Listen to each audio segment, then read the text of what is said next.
تحتوي الفواكه على نسبة عالية من الماء، وهذا يجعلها مثالية للترطيب خلال الأيام الحارة. إن تناول الفواكه الغنية بالماء يساعد في تجديد السوائل في الجسم ومنع الجفاف. إليكم بعض الفواكه وفوائدها. إذا أعجبك الفيديو لا تبخل علينا بالاشتراك لتشجيع القناة. البطيخ.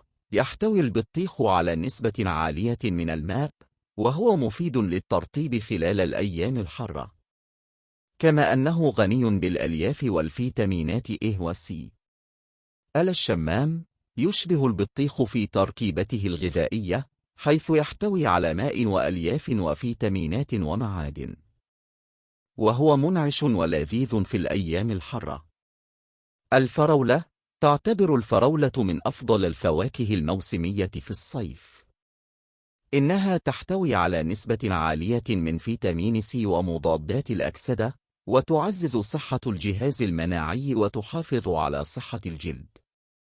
البرتقال. يعتبر البرتقال من أفضل مصادر فيتامين C، وهو مفيد لتعزيز المناعة وتحسين صحة الجلد، كما أنه منعش ولذيذ لتناوله كعصير في الصيف. الكرز. يعد الكرز من الفواكه الصيفية اللذيذة والمفيدة. إنه غني بالألياف ومضادات الأكسدة، وقد يساعد في تخفيف الالتهابات وتعزيز الهضم. الأناناس. يتميز الأناناس بطعمه الحلو ومحتواه العالي من فيتامين C والبروميلين الذي يساعد على هضم البروتينات، كما أنه يحتوي على إنزيمات هضمية تساعد على تحسين عملية الهضم. العنب. يعد العنب خيارا رائعا في فصل الصيف. إنه غني بالماء والألياف والمضادات الأكسدة، ويعتبر وجبة خفيفة صحية ومنعشة.